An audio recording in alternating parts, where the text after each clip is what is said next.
Padre nuestro que estás en los cielos. Señor, ayúdanos a santificar tu nombre en esta reunión preciosa que nos regalas. Ayúdanos a ser enteramente tuyos. Ayúdanos a no ser nosotros, a que seas tú en nosotros, tanto los que hablan como los que escuchan. Queremos ser un solo cuerpo, Señor, para un solo Dios. Te pedimos todo esto en el nombre santo y precioso de Jesús, y te pedimos perdón por todos nuestros pecados. Amén. Amén.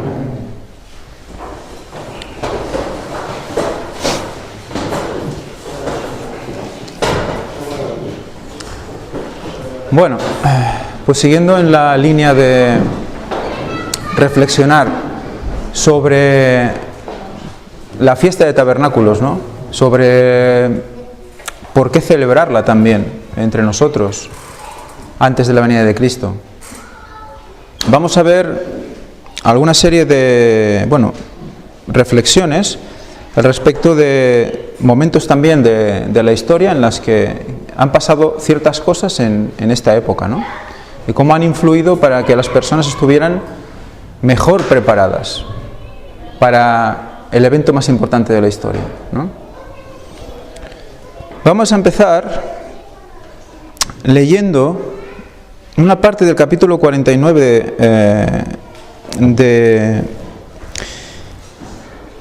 el capítulo 49 de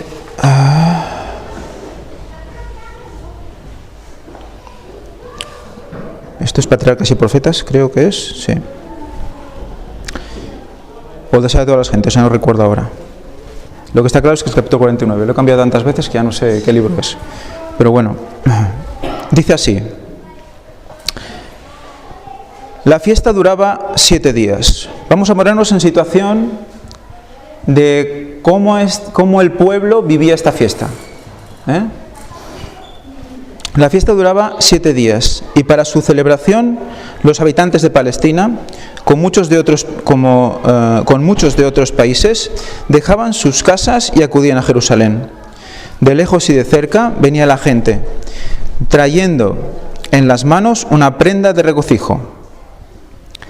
Ancianos y jóvenes, ricos y pobres, todos traían algún don como tributo de agradecimiento a aquel que había coronado el año con su bondad y hecho a sus sendas rebosar gordura. Todo lo que podía agradar al ojo y dar expresión al gozo universal, era un gozo universal, era traído de los bosques.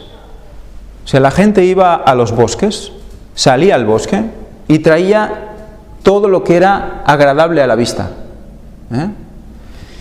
Hasta el punto que dice que la ciudad tenía la apariencia de una hermosa selva.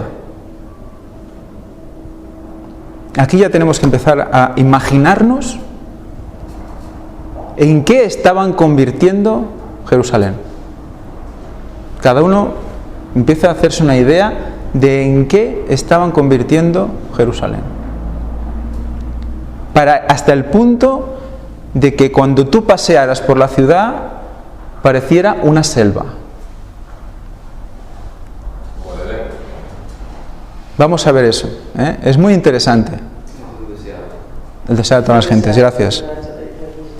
Es que, he tenido que prepararlo a través de las aplicaciones de móvil y hay cosas que no tengo apuntadas. Bueno, pues eso, fijaros, una hermosa selva. Eso nos implica pues algo precioso, algo natural, ¿no? Algo que nos da paz, ¿verdad? Cuando nosotros salimos al bosque, salimos a un lugar natural, que todo es verde, todo frondoso, con ríos, ¿no? ¿Cómo estamos? Es gozoso para la vista, ¿no? Y de repente pues te cambia el carácter, de repente te encuentras como más tranquilo, más en paz y hasta sonríes. Pues esto es lo que el pueblo se estaba preparando para vivir. El pueblo quería vivir regocijo, y un regocijo universal. universal. ¿Participaba el cielo en todo esto también? Fijaros lo interesante de esto. Vamos a seguir leyendo. Esta fiesta no solo se celebraba en agradecimiento por la cosecha, sino también en memoria del cuidado protector de Dios sobre Israel en el desierto. Lo que recordaba sobre todo es el momento de travesía. Después de haber salido de Egipto, después de haber pasado la Pascua, tenían que atravesar toda una serie de situaciones en el desierto y Dios siempre los protegía. Les ponía la nube durante el día, les ponía la luz durante la noche, les abrió las aguas, ¿no? Había pasado toda una serie de cosas, ¿no? El maná, y siempre estaban protegidos por el Señor. Entonces, estos tabernáculos estaban recordando esos momentos. A fin de conmemorar su vida en tiendas, los israelitas moraban durante la fiesta en cabañas o tabernáculos de ramas verdes. O sea que esas mismas ramas que iban a buscar al bosque, las utilizaban para hacer sus propias enramadas. Los erigían en las calles, en los atrios del templo y en los techos de las casas. Las colinas y los valles que rodeaban a Jerusalén estaban también salpicados de estas moradas de hojas y bullían de gente. ¿Nos hacemos una imagen? Es importante tener esa imagen, Todos los tejados adornados con todo colgante verde, con todo el mejor gusto posible, para reflejar algo. Y bullía de gente. También dice que los levitas cantaban constantemente, y dice que los cantos parecía que venían de las montañas. Imaginaros el eco que se debía generar y cómo... O sea, era un momento de real júbilo, un momento impresionante.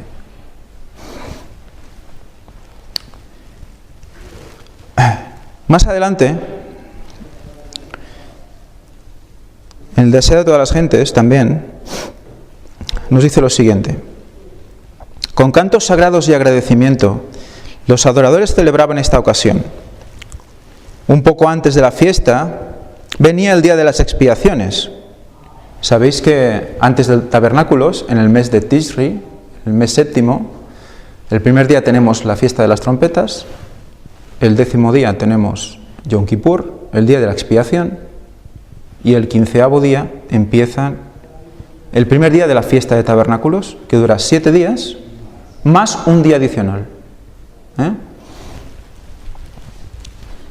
Entonces dice que una vez pasada el día de la expiación, en el cual se reunían todos alrededor del templo, se reunían ¿para qué? Para confesar sus pecados, para ver si pasaban el examen. Es cuando el sacerdote entraba dentro, ¿verdad?, del lugar santísimo. Entonces, una vez pasado ese examen, se enfrentaban a tabernáculos.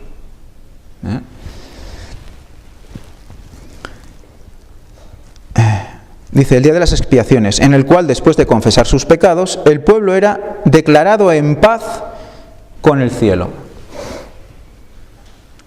Una vez se acaba la expiación, el pueblo queda declarado en paz con el cielo. ¿Estamos viviendo ahora el día de la expiación? Sí, ¿verdad? Por lo tanto, hay una época entre 1844 y la venida de Cristo, bueno, poco antes de la venida de Cristo, en el cual hay un juicio investigador, ¿no? Y las personas se están poniendo a prueba, como aquí se representaba. Entonces, una vez pasas el examen y apruebas, ¿qué viene? Jo, macho, podía haber sido más fácil. No, ¿qué viene? Viene alegría, ¿no? Viene un júbilo impresionante, ¿no? Pues eso es lo que se preparaban para celebrar en tabernáculos.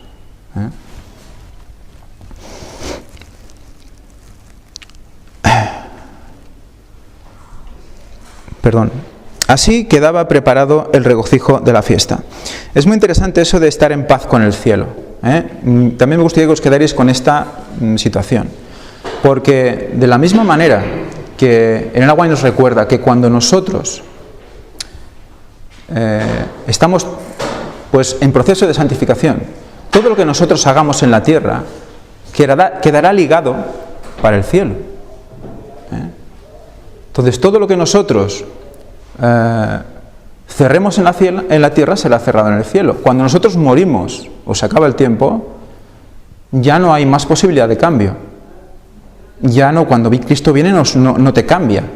Cuando Cristo viene ya recoge el cambio que se ha producido mientras estábamos en vida. Pues lo mismo pasa con el pueblo, ¿no? Hasta que el pueblo no estaba en paz con el cielo, no había fiesta. O sea que para poder estar en tabernáculos, para poder reunirnos y disfrutar de lo que estamos haciendo ahora, también tenemos que estar en paz con el cielo aquí. Y es necesario eso para poder estar en paz allí, también como iglesia, también como grupo. Vamos a ir viendo eso durante toda esta presentación. Así quedaba preparado el regocijo de la fiesta. Se elevaba triunfalmente el salmo: alabad a Jehová, porque es bueno, porque para siempre es su misericordia. O sea, se alababa a Jehová por todo lo que había hecho por ti, por nosotros, ¿no? Pensemos también que estos momentos de encontrarnos es para eso también. Alabanzas para decir: Jehová me ha ayudado en esto, en lo otro, en lo de más allá, ¿no? Eso lo explicas al hermano, ¿no? Como quizás luego algunos de vosotros haréis aquí, en los testimonios. Y el otro hermano le dice: oye, pues yo también pasé esto, y mira, el Señor me ayudó con esto y con lo otro y con lo de más allá. Y eso hace que todos cojan más fuerza. Y el grupo coja fuerza. Y se alegre por lo que le ha pasado al otro también, ¿no? Mientras que toda clase de música mezclada con clamores de hosana acompañaba el canto unísono. Imaginaros la situación, No era una fiesta tranquila, no, era una fiesta realmente impresionante. El templo era el centro del gozo universal, otra vez. Todo el universo celebraba. Es muy interesante. Allí se veía la pompa de las ceremonias de los sacrificios. Allí, alineado a ambos lados de las gradas de mármol blanco del edificio sagrado, el coro de levitas dirigía el servicio de canto. La multitud de los adoradores agitando sus palmas y ramas de mirto. Ya hablamos del mirto en el costado traspasado de Jesús, no sé si lo recordáis algunos. Unía su voz a los acordes y repetía el coro. Y luego la melodía era entonada por voces cercanas y lejanas. Todo el mundo participaba de la celebración. Hasta que de las colinas circundantes parecían brotar cantos de alabanza, un poco lo que he comentado antes. O sea que tenemos todo de verde, con las cosas más bonitas encontradas en la naturaleza, traídas engalanando Jerusalén entera, lleno de gente y lleno de cantos de júbilo.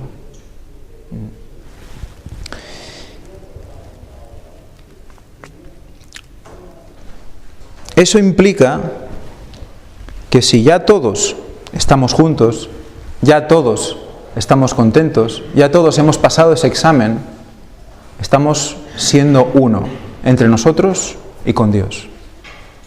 Pues eso es lo que tenemos que empezar a practicar aquí, como cuerpo, para poder disfrutarlo allí.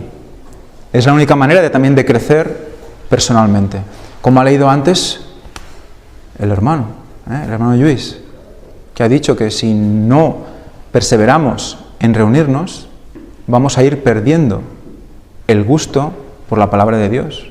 Vamos a ir perdiendo el interés, porque nos necesitamos. Y eso implica, claro, bajarse del burro, del orgullo, ¿no? Lo que comentaba él. Dejar el ego a un lado y realmente reconocer que necesitamos gente. Gente que está con lo nuestro, hermanos, ¿no? Y que juntos queremos estar regocijándonos en ese momento clave, ¿no?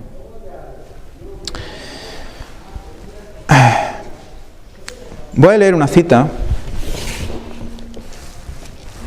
espero haberla traído.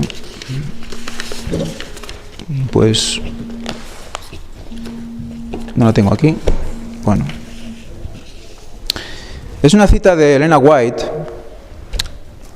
que compara el calor de la verdadera amistad con el amor que siente el esposo por la esposa. Y dice que ambas cosas son un gozo anticipado del cielo. Ambas cosas. Sabemos que cuando se acaba la expiación, ¿qué pasa? Ya el juez se levanta, cambia las vestiduras y se prepara para venir, ¿verdad?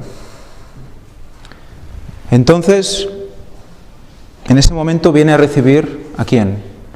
A su esposa, a la iglesia. Va a buscar a su esposa.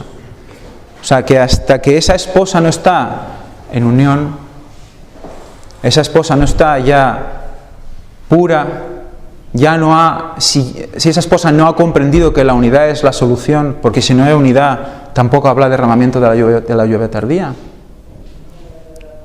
No habla derramamiento. O sea, que tenemos que tener unidad para tener derramamiento, para poder dar el fuerte pregón, para poder llegar más lejos. O sea, es que al final es desde ya, que si no estamos siendo uno, ya no vamos a estar tampoco sellados. Porque hay que sellarse, tenemos que estar sellados antes de la ley dominical como iglesia. Tenemos que estar ya con todo decidido en ese momento. Si no, nos quedamos fuera. Implica muchas cosas esa unión, esa unidad, ¿no? Y fijaros cómo al compararlo ella con el calor de la verdadera amistad, nos está uniendo eso, la unión matrimonial con el calor de la verdadera amistad. Fijaros cómo ya está volviendo a meter y a incluir toda esa unión con Dios y relacionada con la unión entre los hermanos, como ha leído Víctor esta mañana, ¿no? Cuando ha dicho, uno en mí, vosotros en mí y yo en vosotros, ¿no? Y yo en el Padre. Esa unidad que hay entre hermanos, porque cuando nosotros estemos allí seremos coherederos con Cristo, estaremos coherederos con Él. Todo el sacrificio de Él es para llevarnos a su nivel, a ser coherederos con Él. No habrá niveles de herencia, son coherederos, ¿no? Iguales ante Dios.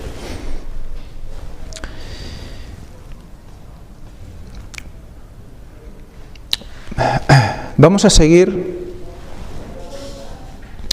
con un texto que encontramos en Patriarcas y Profetas para ver cómo Adán y Eva estaban haciendo algo muy especial en el Edén, que nos va a llevar a comprender un poco más esta relación. Dice, el trabajo de Adán y Eva consistía en adaptar las ramas de las vides para formar glorietas, haciendo así su propia morada con árboles vivos cubiertos de follaje y frutos. Había en profusión y prodigalidad fragantes flores de todo matiz. En medio del huerto estaba el árbol de la vida, que aventajaba en gloria y esplendor a todos los demás árboles. Sus frutos parecían manzanas de oro y plata y tenían el poder de perpetuar la vida. ¿Qué hemos leído al principio? ¿A qué se dedicaban? A hacer glorietas, enganchar ramas y dejarlo todo precioso. ¿Os recuerda algo que hemos leído hace un momento, al principio? ¿Cómo preparaba el pueblo Jerusalén? ¿Cómo estaba preparando el pueblo Jerusalén? ¿A qué quería emular el pueblo vistiendo de verde y de frutos y de hojas y de flores? También lo explicaba Jerusalén. Al Edén. Es un recuerdo a que una vez todo esté solucionado, vamos a volver ¿a dónde? A los orígenes. Vamos a volver a empezar. Es un nuevo comienzo, ¿verdad? ¿No es bello? Ellos se dedicaban a eso, a hacer enramadas, a hacer tabernáculos. Buscar una glorieta en internet lo que es un tabernáculo, es una cabaña. O sea que estamos volviendo a los inicios. Tabernáculos es eso. O sea que todo lo que estamos celebrando aquí, todo lo que hacemos en unidad, es en calor de la amistad y también en la relación esposo-esposa para emular ese momento.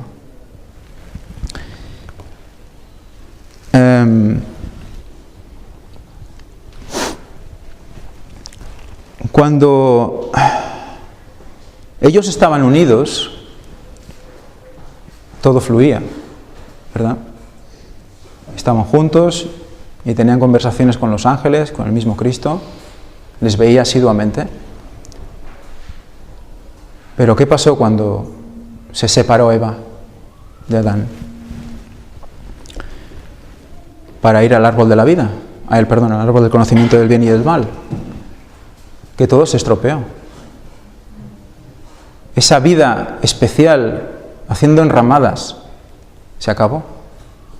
Entonces, ¿qué vino a solucionar Cristo? Vino a darnos la posibilidad de volver a estar allí, a construir nuestras propias casas, porque eso dice en la web que también lo haremos para nosotros mismos, ¿no? Es muy interesante todo esto. Muy bien, hemos dicho un nuevo comienzo.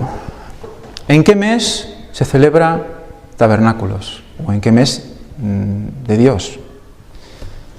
En el calendario de Dios. El séptimo, ¿no? Ese mes es llamado Tishrei o Tishrei. El significado de esa palabra significa comienzo. Y dices, ¡buah! Ya volvemos otra vez. Resulta que en el mes que significa comienzo, se celebra una fiesta que nos quiere llevar otra vez al comienzo y aún tenemos más. Porque si nosotros vamos restando desde el 31 después de Cristo, le quitamos esos 33 años y medio. Sabéis que en 31 después de Cristo, Cristo muere, ¿no? Si le quitamos los 33 años y medio, nos quedamos... Bueno, si le quitamos 33, para ir más tranquilos, nos quedamos en el año 1. Bueno, lo quitamos 30, perdón, le quedamos en el año 1. Del 31 quitamos 30, quedamos en el año 1, ¿vale? Le quitamos 3 años y medio y nos vamos al menos 4, porque el 0 no está. Eso es cuando nace. ¿Y eso cuando nace qué es? ¿Primavera o es otoño? Otoño. Algunos dicen que nació en tabernáculos. Yo no lo sé. No sé si Elena White dice algo al respecto. Pero de ahí, 4.000 años atrás, se supone que es la creación, ¿no? ¿Cierto? 4.000 años de la creación, el nacimiento de Cristo. ¿En qué época del año fue la creación? En otoño. Y el séptimo mes se llama comienzo. O sea que el mismo calendario nos estaba diciendo que la creación fue en una época que es otoño, aunque en esos momentos no había estaciones, pero por fechas nos sale otoño y resulta que siempre están conmemorando en esa fecha algo que los lleva al Edén. Constantemente, cada año, vuelve al Edén. Es realmente maravilloso. Por lo tanto, tenemos que trabajar, tenemos que movernos con esa idea, tenemos que vivir con esa idea, que todas estas reuniones, incluidas las reuniones de sábado, no es solo estas reuniones, las reuniones de sábado, el sábado que representa también, cuando ya se acaba la semana, cuando ya se acaba los 6.000 años, ya es el regocijo, también está recordándonos tabernáculos, está todo unido. Porque el Edén está allá, ¿Vale? O sea que vamos a tomar los tabernáculos como lo que es, pero vamos a recordar sábado también como tabernáculos.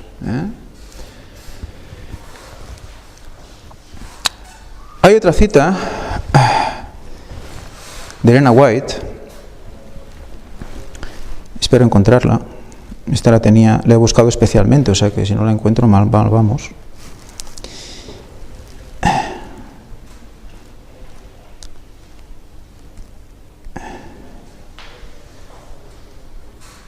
Estaba en Patriarcas y Profetas.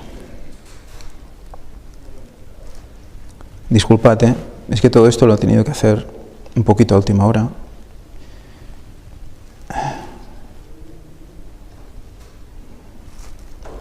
Es que me gustaría leerla tal cual está.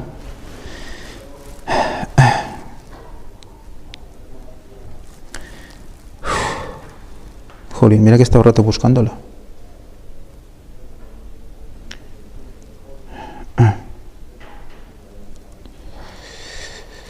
Bueno, pues nada.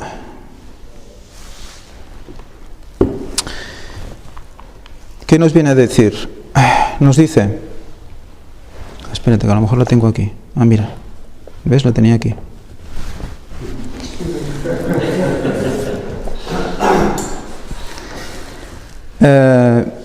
Terminados los trabajos de la siega, eso es Patriarcas y Profetas. Terminados los trabajos de la siega y no habiendo empezado aún las labores del año nuevo, el pueblo estaba libre de cuidados y podía, atentos, someterse a las influencias sagradas y placenteras de la hora. Podía someterse.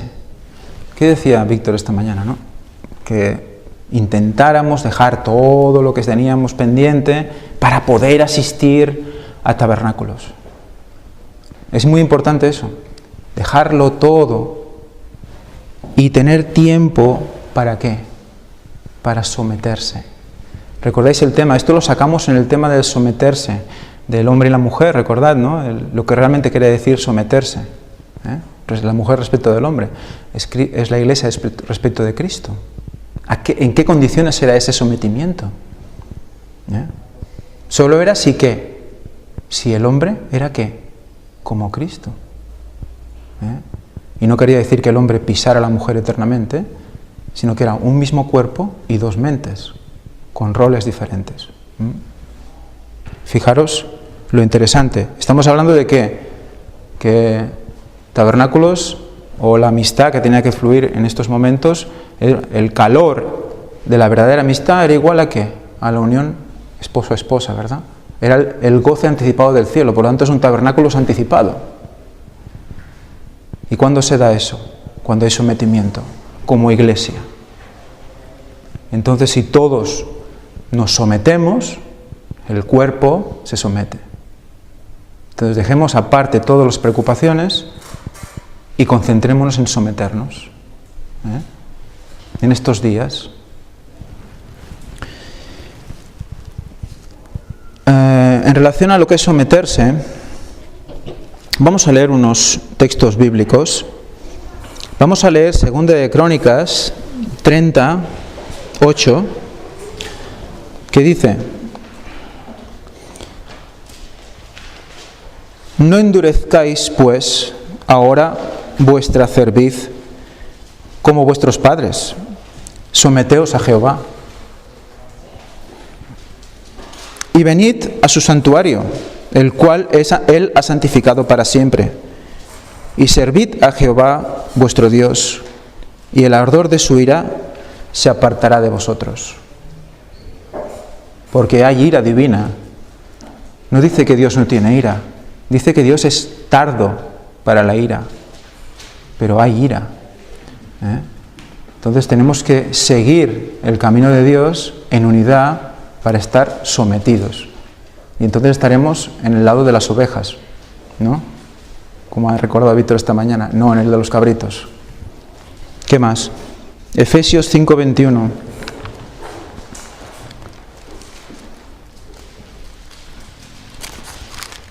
Efesios 5:21.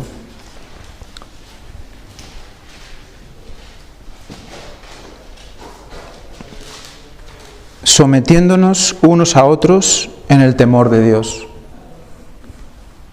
O sea, no solo someternos a Dios, sino someternos unos a otros en el temor de Dios. ¿Cómo se hace eso? Dice la palabra, y dice Elena White, que también tenemos que considerarnos como inferiores a nuestros hermanos. Siempre considerarnos un poquito por debajo del resto. No dice que nos tengamos que machacar ni pensar que somos un trapo, sino que ver a los demás como un poquito por debajo, siempre nosotros. Verlos desde esa posición, sea quien sea, porque es un aspirante al cielo como tú, ¿no? Entonces eso nos tiene que dar humildad, y eso es un sometimiento a tu hermano también. Bueno, y también someterte a la verdad que te pueda explicar ese hermano, ¿no? Si algo te está diciendo que realmente merece ser escuchado porque está basado en la palabra de Dios, escrito de Elena White, etc., pues hay que someterse a eso y escucharlo, y leerlo, y estudiarlo, ¿eh? ¿Qué más? Santiago 4:7.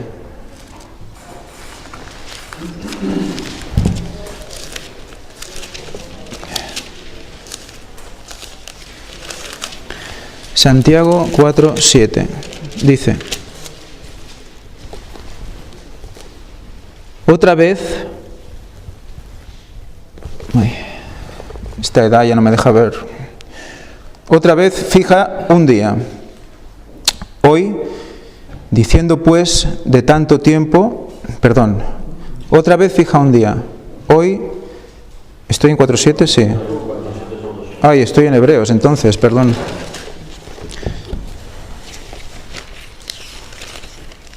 ¿Ves? Disculpadme. Y decía yo que no me sonaba. Someteos pues a Dios, resistid al diablo y huirá de vosotros. Someteos pues a Dios, resistid al diablo y huirá de vosotros. Fijaros las tres cosas, o sea, dos cosas que nos da una tercera, ¿eh? Nos sometemos a Dios, nos sometemos los unos a los otros, y eso hace que el diablo huya de nosotros. O sea, la unidad hace que el diablo huya de nosotros. Evidentemente la salvación es personal, y lo que sabe una persona, lo que haga una persona, o la fe de una persona no te va a salvar a ti. Eso es una relación personal con Dios, pero implica una serie de conexiones que incluye todo. No solo lo que tú piensas, lo que tú haces, sino cómo te relacionas con los demás y con Dios. En grupo también. Muy bien. Vamos a analizar algunos momentos de la historia en los cuales Tabernáculos ha tenido algo que ver, ¿eh? Vamos a repasar Nehemías, Patriarcas y Profetas, capítulo 56. Nos dice que Nehemías, eso es, la situación ya ha pasado la reconstrucción del muro. O sea, Nehemías, recordad la historia de Nehemías. Nehemías recibe noticias de Jerusalén de que está todo hecho polvo y pide al rey, que no sé si era asirio o algo así. Sí, pero era no sé de qué localidad era o de qué pueblo. Medio persa. Pues le pide irse para ir a restaurar Jerusalén, ¿no? Y empieza por el muro, porque el muro estaba lleno de brechas, de grietas, las puertas estaban destrozadas. Entonces empieza a restaurar el muro. Si habéis visto algunos de los talleres de oración que hemos hecho, estuvimos analizando lo que simbolizaba eso, ¿eh? Cómo restaurar la brecha, cómo reformar el muro, estaba muy relacionado con la verdad presente. Volver a reforzar, volver sobre las sendas antiguas, a restaurar los pórticos antiguos, se relacionaba con esa restauración de ese muro, ¿no? La verdad protege al pueblo. Por eso el muro se tenía que proteger, se tenía que hacer primero. ¿Se protegía de qué? De los ataques de los enemigos, ¿no? Pero luego quedaba el pueblo, quedaba Jerusalén, que aún estaba destrozada, ¿no? Pues aprovecha Nehemías la época de tabernáculos para darle ánimo al pueblo. Recupera al pueblo haciendo que celebren tabernáculos. Entonces les dicen, bueno, pues vamos a celebrar este día. Empiezan a hablar al pueblo otra vez, recuperar la ley, porque la tenían todo muy olvidado. Había matrimonios entre diferentes etnias, no respetaban eso tampoco. El sábado tampoco lo respetaban. Entonces aprovecharon esos días para aleccionar al pueblo, y durante esa fiesta animaron al pueblo a seguir a Dios. Levantaron el ánimo del pueblo en grupo. Y utilizaron esa festividad, el Señor, para que Jerusalén fuera reedificada. Es muy interesante también. Otro momento de la historia, años 70 después de Cristo. ¿Qué pasa en el año 70 después de Cristo? La destrucción de Jerusalén. ¿Por quién? Por Tito, los romanos, ¿no?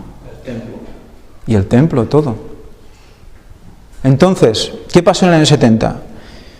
Vamos a leerlo directamente, porque la verdad es que es muy interesante. Dice lo siguiente: ni un solo cristiano pereció en la destrucción de Jerusalén. Cristo había prevenido a sus discípulos, y todos los que creyeron sus palabras esperaron atentamente las señales prometidas. Recordemos que Elena White recuerda que lo que pasó en el año 70 no correspondía, o sea, la profecía que habló Cristo sobre el año 70 no era solo sobre lo que pasaría ese año, sino que también eso estaba explicando lo que pasaría en su segunda venida, en los momentos finales de la historia. Recordemos esa curiosidad de que sea justamente el año 70, ¿no? Esa coincidencia con el séptimo milenio, ¿no? Entonces, ¿qué pasa en el año 70? Cristo había prevenido a sus discípulos y todos los que creyeron sus palabras, ¿no? Los que queden en Judea huyan a los montes, ¿no? No esperéis a recoger nada, iros, ¿no? Creyeron sus palabras, esperaron atentamente las señales prometidas. Cuando viereis a Jerusalén cercada de ejércitos, había dicho Jesús, sabed entonces que su destrucción ha llegado. Entonces los que estuvieran en Judea huyan a los montes, y los que en medio de ella los que en medio de ella váyanse. O sea, que no quede nadie. Había una señal, que el pueblo estuviera rodeado de ejércitos. ¿Qué pasó? Después que los soldados romanos, al mando del general Cestio Galo, hubieron rodeado la ciudad, abandonaron de pronto el sitio de una manera inesperada, y eso cuando todo parecía favorecer un asalto inmediato. Estaban a punto de destruir la ciudad con los cristianos dentro. Y dices, ¿por qué estaban todos los cristianos ahí dentro? Veréis por qué. Perdida ya la esperanza de poder resistir al ataque, los sitiados estaban a punto de rendirse, cuando el general romano retiró sus fuerzas sin motivo aparente para ello. Empero la previsora misericordia de Dios había dispuesto los acontecimientos para bien de los suyos. Ya estaba dada la señal a los cristianos que aguardaban el cumplimiento de las palabras de Jesús, y en aquel momento se les ofrecía una oportunidad que debían aprovechar para huir, conforme a las indicaciones dadas por el Maestro. Los sucesos se desarrollaron de modo tal que ni los judíos ni los romanos hubieran podido evitar la huida de los creyentes. Habiéndose retirado Cestio, los judíos hicieron una salida para perseguirle, y entre tanto que ambas fuerzas estaban así empeñadas, los cristianos pudieron salir de la ciudad, aprovechando la circunstancia de estar los alrededores totalmente despejados de enemigos que hubieran podido cerrarles el paso. Tenemos a los judíos, los que decían, quedaros aquí, que os vais a salvar, ¿no? Que, cuando ven que los romanos se van, se envalentonan y dicen, a por ellos. Y bueno, y hay una buena destrucción, no sé si lo vamos a leer entero. Dice, en la época del sitio, los judíos habían acudido numerosos a Jerusalén. ¿Para qué? ¿Para qué habían acudido todos a Jerusalén? Para celebrar la Pascua. Para celebrar la Pascua. Entonces ya no estaríamos haciendo este tema. Es impresionante, ¿eh? ¿Por qué estaban todos los cristianos reunidos en Jerusalén? Estaban todos reunidos allí porque habían sido todos llamados de todos los lugares para la fiesta de tabernáculos, y estaban todos allí. Y es justo cuando pasa eso es cuando está el sitio del ejército. Y se pueden salvar todos los cristianos todos los cristianos, porque estaban ahí esperando a la señal del Señor. Entonces, ¿qué mensaje tenemos con todo esto ya?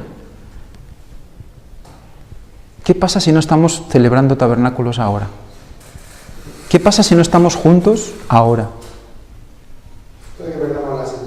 Que no vamos a ver las señales. O sea, si no estamos juntos no vamos a ver las señales. Es increíble, ¿no? Habrá disensión, como decía Víctor esta mañana, ¿no? Uno barrerá para un lado, otro barrerá para el otro, pero no veremos las señales. Estando en tabernáculos, juntos, el Señor utilizó tabernáculos para que vieran las señales, y cuando vieron las señales, huyeron. Más adelante dice, explica cómo el ejército judío, después de, darle una buena tunda a los romanos, vuelve diciendo, ¡buah! Machacaos. Y en medio de esa medio paz, creyendo que ya todo lo habían hecho, pues viene Tito con toda la tropa y destruye Jerusalén. ¿Cuándo? En Pascua. En Pascua. Espantosas fueron las calamidades que sufrió Jerusalén cuando el sitio se reanudó bajo el mando de Tito. La ciudad fue sitiada en el momento de la Pascua, cuando millones de judíos se hallaban reunidos dentro de los muros. Entonces emitió el juicio, y los que estaban dentro del santuario, porque se reunieron, ¿no? Casa de Dios es esta, ¿no? Meteros aquí, en el tabernáculo, que estaréis a salvo. Aquí no entrarán, aquí estaréis a salvo, dentro de las 4 paredes de la iglesia, ahí del tabernáculo. ¿Y qué pasó? Que murieron dentro, Tiraron teas ardiendo, y los que estaban dentro del tabernáculo les tiraron las teas dentro, ¿sabéis? Antorchas, y murieron dentro del santuario, quemados. ¿Qué simbología es esa? El juicio final, 8º milenio. Eso es la quema, o también la venida de Cristo también. Yo había escuchado, no sé si es verdad, lo tiro aquí, corregirme si me equivoco, yo había escuchado que Tito había dado la orden de no tocar el templo. Sí, cierto. Tito había dado la orden, lo que pasa es que la gente estaba muy quemada, ya valga la redundancia, y tenían muchas ganas a los judíos por todo, y porque además habían recibido hace un rato una buena persecución y tal, y ya no tenían ganas ya de acabar con todos. Sí, lo explica Elena White, pasa que no lo he leído todo, pero lo explica, sí. Porque quería mantener el templo. Quería él desde el Monte de los Olivos, dice Elena White, que observaba el templo como diciendo, ¡guau! ¡Qué pasada! Esto no se puede destruir, ¿no? Porque ellos habían colaborado. También. Señor Jesús dijo, No quedará piedra sobre piedra, exacto. La profecía se cumplió enterita, ¿sí? Por lo tanto, los que no huyan en ese momento, los que no estén unidos y huyan en ese momento, acabarán en el fuego, con la tierra. ¿Qué más? Una curiosidad. Números 29. Números 29.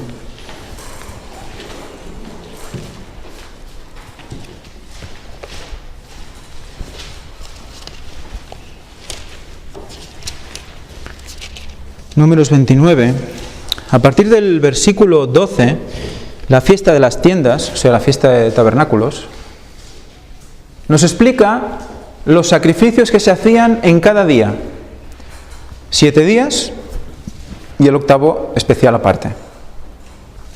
Pues mirad el número de animales y los tipos de animales que se iban sacrificando y decidme si veis alguna curiosidad. Os doy 2 minutos. Venga, hay una curiosidad, hay algo que salta a la vista y ¿por qué? ¿Por qué eso? ¿Por qué pasa eso? A ver. Bueno, podéis leerlo en 5, no pasa nada. Esperamos. 13 becerros. 13 becerros el primer día. 2 carneros y 14 corderos. Venga, seguid. Hasta el final, ¿eh? Hasta el 33 o así, 34. ¿Qué pasa el segundo día? ¿Lo mismo? No. No pasa. No pasa lo mismo. No pasa lo mismo. No pasa lo mismo, ¿eh? ¿Y el tercer día? ¿Pasa lo mismo? 10, 11, 10, como una cuenta atrás. Hay una cuenta atrás. El primer día, 13 becerros, 2 ¿qué? 2 carneros y 14 corderos. El segundo día, 12 becerros, 2 carneros, 14 corderos, y los 2 carneros y los 14 corderos se mantienen. Esos números son interesantes, ¿eh? Porque se mantienen. 2, siempre hemos hablado de esos 2000 años, 14, también esa Pascua. Pero lo que realmente está en descenso es el número de becerros. Y dices, ¿y por qué el número de becerros? ¿Os suena algo el becerro de oro? El becerro de oro se lo inventó Satanás, que fuera un becerro. ¿Qué estaba haciendo? ¿Estaba imitando algo? Estaba imitando a Cristo. Sabemos que, incluso por el estudio que hicimos de las constelaciones, que ese toro era Cristo también. O sea, no que el becerro de oro fuera Cristo, sino que Cristo estaba representado también como un becerro. ¿Y Satanás qué hacía? Llevarlo a su terreno. Pues aquí está representando algo que representa a Cristo, que va disminuyendo.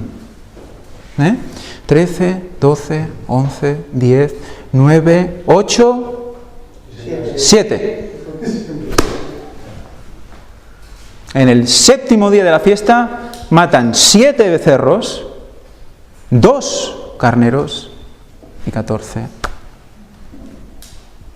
corderos. Muy interesante, ¿no? Y en el octavo ya un becerro. En el octavo ya un becerro. El octavo es aparte. El octavo es interesante en la fiesta de tabernáculos porque es una fiesta paralela a Pascua. O sea, hay lo mismo. En Pascua vais a ver también, si estudiáis, vais a ver que hay también el 10º día, se elija al cordero sin mancha, y luego hay del 15 al 22 es la fiesta de Pascua, en una semana. Empieza el primer día con la cena de Pascua y se alarga, se transforma en panes sin levadura durante 7 días. Y ahí, en el séptimo mes pasa lo mismo. Tenemos el 10º día con la expiación y luego 7 días a partir del 15, pero con la salvedad de que en tabernáculos hay un día más, el octavo día. Es curioso lo del octavo día, ¿no? ¿Qué pasa el octavo día? Que el 8 ¿a qué nos recuerda? ¿Sabemos lo del 8? Es el infinito, ¿verdad? Es la eternidad. Y ya no será trabajo de siervo. Ya no será trabajo de siervo. También lo usa mucho. Ya estará, todo se acabará. Hay una cuenta atrás. O sea, tabernáculos, ¿por qué tenemos que guardarlo también? Es una manera de esperar a Cristo conforme pasa el tiempo. Y conforme pasa el tiempo queda menos tiempo. Y estamos acercándonos. Cada tabernáculo estamos más cerca del Señor. Porque cada tabernáculo estamos acercándonos más entre nosotros y estamos más cerca de Dios. Y es una cuenta atrás hasta la segunda venida de Cristo. Tabernáculos también nos está simbolizando la segunda venida de Cristo. Nos está dando más pistas sobre ella. Es realmente interesante. Vale, ahora sumamos 13 más 12 más 11 más 10 más 9 más 8 más 7. ¿Qué nos da? Va, hombre, ya tienes que saberlo. 180. ¿Cómo que 180? 80. 140. Venga, ¿quién da más? Venga, 13 más 12 más 11 más 10 más 9 más 8 más 7. 70. ¿Será 70?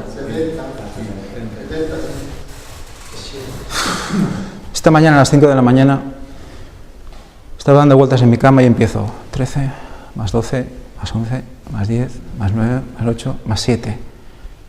No puede ser. 13 más 12 más 11. Y ahí sumando y sumando, digo, no puede ser. No he podido dormir. Entonces tenemos 70 becerros. Otra vez. Séptimo milenio. segunda venida de Cristo. Tabernáculos.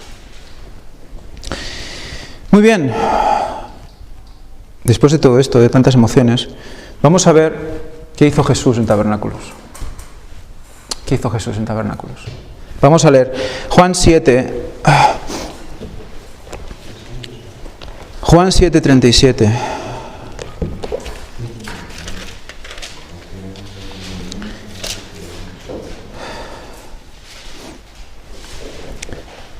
...37 y 38, por ejemplo.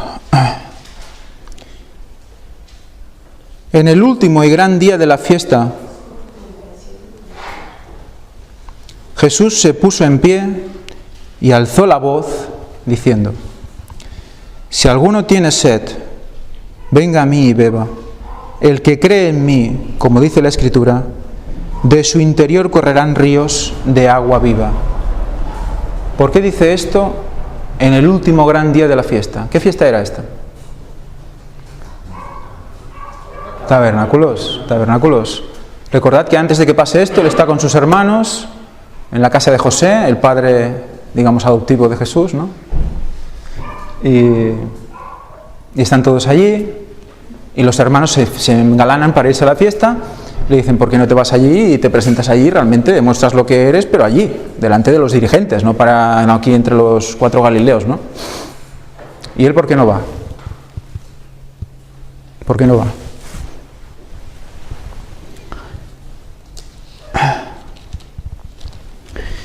No va porque dice... Espera, que esto no lo tenía buscado. Pero bueno, no sé si lo encontráis vosotros, pero yo os lo digo de memoria. No va porque dice que aún no ha llegado su tiempo, no ha llegado su hora para subir a esa fiesta. O sea, no niega que no dice que no va a subir a la fiesta. Dice que no va a subir en ese momento. Y Elena White dice que se presenta en medio de la fiesta.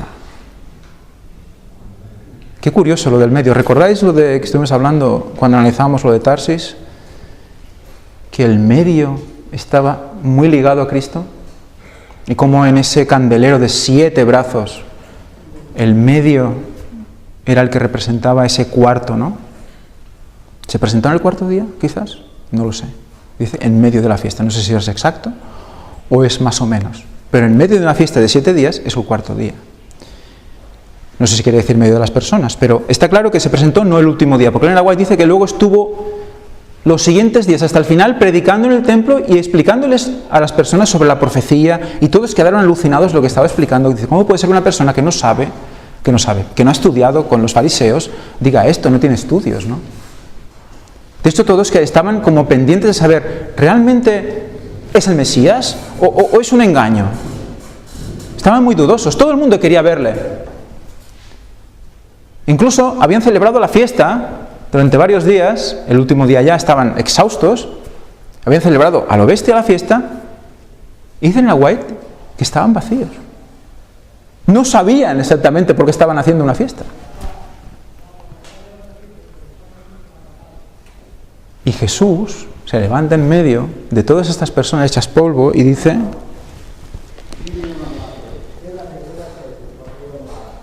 se puso en pie, alzó la voz diciendo: si alguno tiene sed, venga a mí y beba.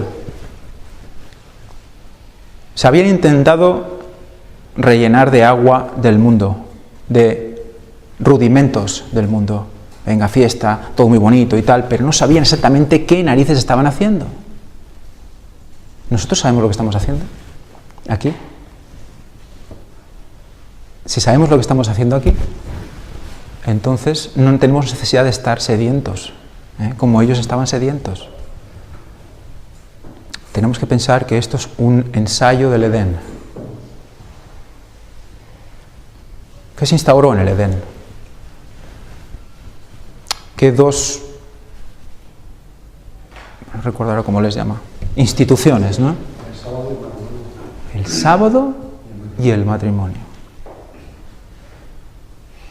Justamente eso eran lo que había pasado con el pueblo en la época de Nehemías. Estaban todos ya pues totalmente desperdigados y se casaban entre matrimonios mixtos y no guardaban el sábado. Y son dos de las cosas que realmente recalca Elena White. Es lo que Satanás hace. Que el pueblo haga eso. Y cuando el pueblo hace eso, se pierde. Es impresionante, ¿eh? Es muy importante. Pues a lo que íbamos. El sábado sabemos lo que representa, ¿verdad? ¿Qué representa el sábado? El descanso, y a nivel de milenios, el séptimo. Representa, por lo tanto, ¿el qué? ¿Qué momento? La segunda venida de Cristo, y además todo el sábado ya implica lo que pasa después, ¿no? Regocijo, ¿no? Interesante, ¿no? Esa especie de tabernáculos, ¿no? También. Con Dios para siempre. Hemos dejado todo para someternos juntos a Él, ¿no? Y entre nosotros. O sea, todo está muy relacionado. ¿Y el matrimonio? ¿Qué representa? Y la iglesia. Entonces, ¿cuándo se juntan Jesús y su iglesia? Para siempre. Es que tanto el uno como el otro se pueden representar también en la secta evangélica. Están totalmente relacionados. Pero, o sea, el matrimonio es la unión para siempre del pueblo puro, de la iglesia pura, con Cristo puro, claro, por definición. La iglesia pura es el pueblo de Dios elegido, no es todo el pueblo por el cual murió en la primera venida. Entonces el sábado y el matrimonio están representando lo mismo. Es que están representando lo mismo. Uno a nivel espiritual y el otro a nivel típico. A nivel típico. De vida diaria, a nivel social. Formad familias porque estáis formando el símil del cielo en la tierra. Eso dice Elena White cuando le dice Hogar Cristiano. ¿Qué es la familia? El símil del cielo en la tierra. El cielo en la tierra. ¿Qué es el sábado? O sea que fijaros cómo el Señor nos quiere y nos ama tanto que nos ha dejado dos instituciones. Una para que la, digamos, vivamos espiritualmente y otra para que la gocemos personalmente. Para que nuestros afectos estén dirigidos y santificados. Y sea un amor, como dice Elena White, elevado y espiritual. O sea que, fijaros como todo, al final nos lleva a ese punto, ¿no? Ese punto de unión de Cristo con su iglesia. ¿Y sabéis qué pasa en el último día de la fiesta? Lo explica Elena White también, lo que pasa en el último día de la fiesta, en ese séptimo día. Hay una ceremonia. Justo cuando Él está diciendo, si alguno tiene sed, venga a mí y beba, cuando está diciendo eso, hay dos sacerdotes, uno tirando en una vasija agujereada agua y al lado otra vasija agujereada vino, en el altar, con un agujero uno más grande que otro porque el vino es más denso que el agua, para que cuando bajaran separadamente, al final se juntaran abajo. ¿Qué representaba eso? El costado traspasado de Jesús, el sacrificio de Cristo. Si no hay costado traspasado, no hay gozo eterno, no hay unidad, no hay nada. Y dice Elena White que ese agua que fluye de su costado es la roca partida. Es el agua que fluye de la roca, la que dio de beber a toda la congregación. Y es el agua viva que dice que todos tenemos que, ¿dónde? El que cree en mí, como dice la Escritura, de su interior correrán ríos de agua viva.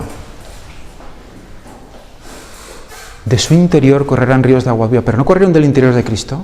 ¿De nosotros también? Esta mañana Víctor ha hablado con un cayado de gracia y el otro de ataduras, ¿verdad? Y vimos cómo las ataduras representaban esas pruebas también, ¿no? Él nos quiere enganchar, nos quiere que estemos atados a Él. ¿Cómo lo hace? Alguna vez en alguna escuela sabática hemos hablado del significado de la palabra prueba, y tiene connotación de traspasar, de clavar. Las pruebas nos clavan a la cruz, con Él. Nos unen a Él. No tenemos que morir al yo. ¿Tenemos que morir al yo? Pues así lo hace con las pruebas. Cada prueba es un clavo más en la cruz con Él. Morimos con Él para resucitar con Él. Entonces, estamos en la cruz con Él. Brota agua de nosotros. ¿A dónde va ese agua? Agua viva. ¿Qué es el agua viva? ¿Con qué relaciona a veces el agua viva? El agua. El conocimiento. Bueno, también. El agua también gente, pero hay a veces que, bueno, que habla con el hecho de que el agua viva, bueno, con la samaritana, ¿no? Que le da agua viva, ¿no? De ese agua que ella nunca más volverá a tener sed, ¿no? Pero la relaciona con el conocimiento.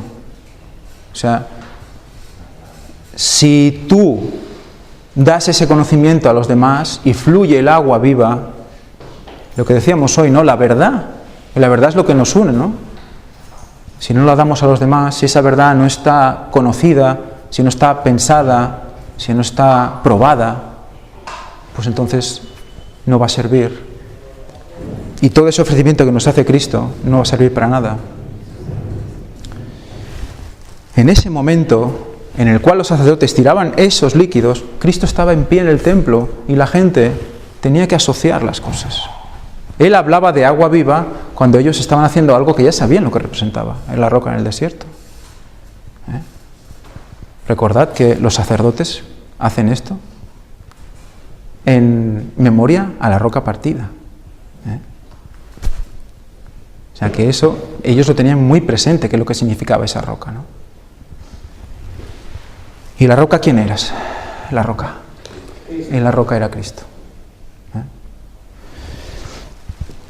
Muy bien, pues nada, como conclusión, me gustaría leer Zacarías 14, del 16 al 19. Y acabamos, Zacarías 14, del 16 al 19. Dice: y todos los que sobrevivan a las naciones que vinieron contra Jerusalén subirán de año en año para adorar al Rey, a Jehová de los ejércitos, y a celebrar la fiesta de los tabernáculos.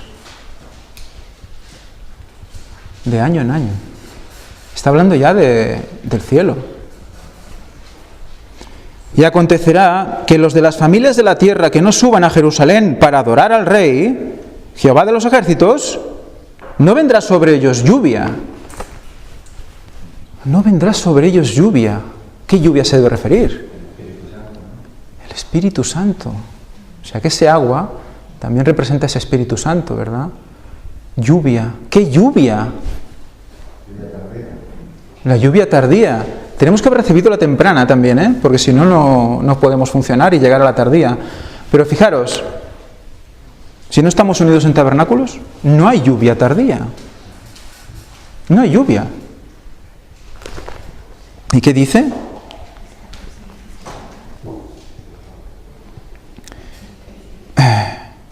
¿Qué más dice? Dice: y si la familia de Egipto no sube y no viene, no caerá sobre ellos la plaga. Perdón, no caerá sobre ellos la plaga. Vendrá la plaga con que Jehová herirá a las naciones que no suban a celebrar la fiesta de los tabernáculos. ¿Qué nos está diciendo? Evidentemente los que no están en el cielo van a recibir. Pero ¿qué nos está diciendo de ahora si lo trasladamos a la época de la lluvia tardía? Que los que no guarden tabernáculos, los de Egipto que no guarden tabernáculos, no van a subir al cielo. ¿Quiere decir eso que tenemos que engalanar toda nuestra ciudad de verde y empezar a saltar y bailar y eso? No, quiere decir esto, lo que estamos haciendo ahora y cada sábado debe ser una extensión de todo esto.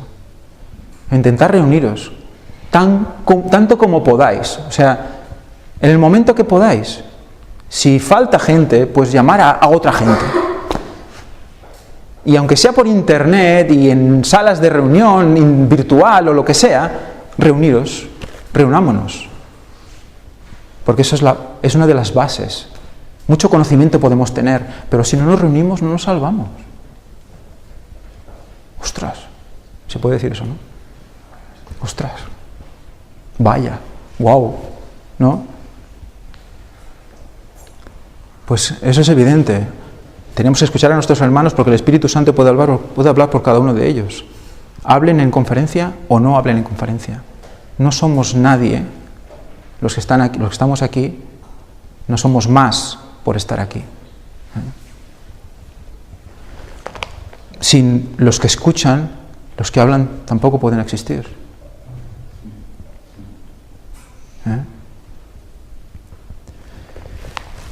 Muy bien, pues vamos a dejarlo aquí. Vamos a hacer una oración.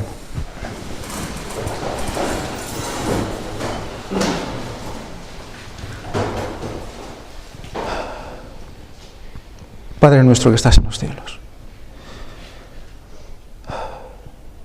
sea santificado tu nombre. Señor, que tu Santo Espíritu esté entre nosotros. Que mantenga nuestras mentes en conexión contigo. Que podamos vivir el cielo en la tierra, tanto a nivel individual como a nivel grupal, como iglesia, Señor. Ansiamos eso. Ansiamos ver a los demás y tener ganas de abrazarles. Ansiamos cambiar. Ansiamos ser diferentes. Queremos verte más. Eso solo puede ser si tu Espíritu lo hace en nosotros. Ayúdanos a someternos totalmente, pues es la única solución posible. Te pedimos tengas piedad de todos nosotros. Apelamos a tu misericordia, Señor. Pedid y se os dará, buscad y hallaréis, llamad y se os abrirá, Padre. Eso nos dices, reclamamos esa promesa, Señor, aquí y ahora. Te pedimos perdón por nuestros pecados, te lo pedimos todo en el nombre santo de Jesús. Y gracias por sus méritos, Señor. Amén.